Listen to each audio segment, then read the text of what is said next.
Lecture du jour, bonjour, et ce matin, c'était la lettre aux Colossiens en entier et Philippiens en entier. Bon, Philippiens, il n'y a qu'un seul chapitre, c'était pas très compliqué.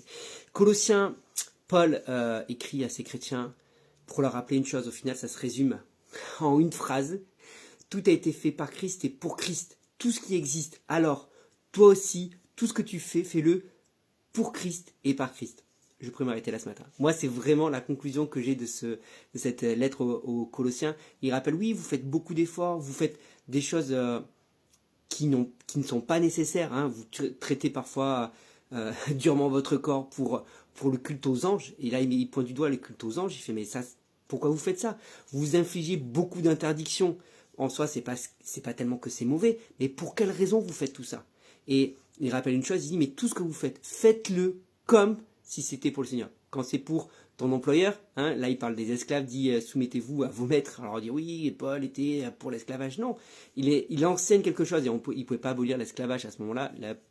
Les gens n'étaient pas prêts, puis je ne vais pas faire un débat là-dessus. Mais voilà, femmes, obéissez à vos maris, maris, aimez vos femmes et ne traitez pas durement vos femmes.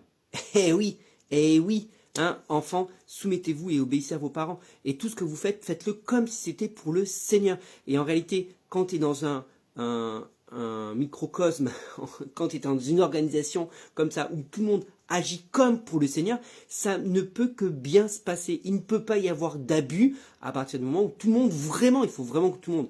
Et l'abus commence quand les gens commencent à vouloir servir leur propre intérêt, quand les gens font passer leur moi avant l'autre et vont utiliser parfois le prétexte de faire comme pour les seigneurs.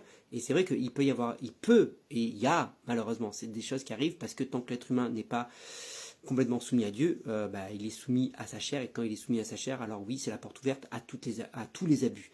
Mais veillons sur nous-mêmes. C'est notre rôle à nous de veiller sur nous-mêmes et de veiller à ce que notre motivation est bien celle de servir Christ et notre motivation est bien celle de plaire à Christ. Et c'est ce que Paul va dire. Il dit, mais en tout ce que vous faites, cherchez à plaire à Christ. Tout a été fait par lui, tout a été fait pour lui, tout lui a été soumis. Alors vous aussi, de manière volontaire, soumettez-vous à lui et de la même manière, cherchez à tout faire pour lui et faites par lui également. Moi, c'est vraiment ce que je retiens dans l'épître aux Colossiens.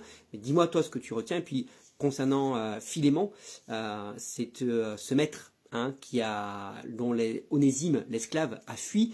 Et Paul va vraiment servir d'intermédiaire, mais sous le regard de l'amour. Hein, il impose pas à Onésime de rentrer chez lui. Il aurait très bien pu dire, Onésime, t'as bien fait, tu t'es libéré. Et Onésime est devenu chrétien.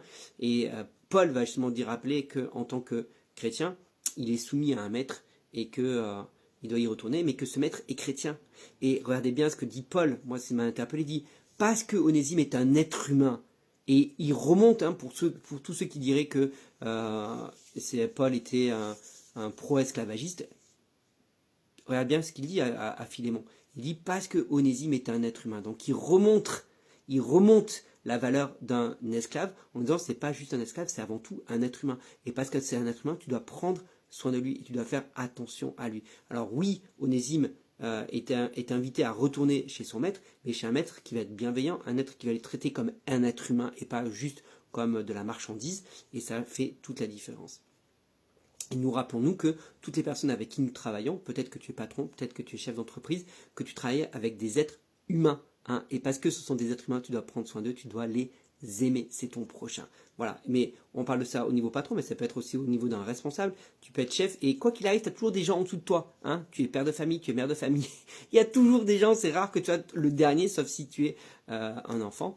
Mais sinon, en principe, il y a toujours quelqu'un en dessous de toi. Et rappelle-toi que les personnes qui sont en dessous de toi sont des êtres humains. Et juste parce que ce sont des êtres humains, tu dois les aimer et prendre soin d'eux. Voilà. Dis-moi toi ce que tu retiens sur toutes ces lectures et je te souhaite une bonne journée.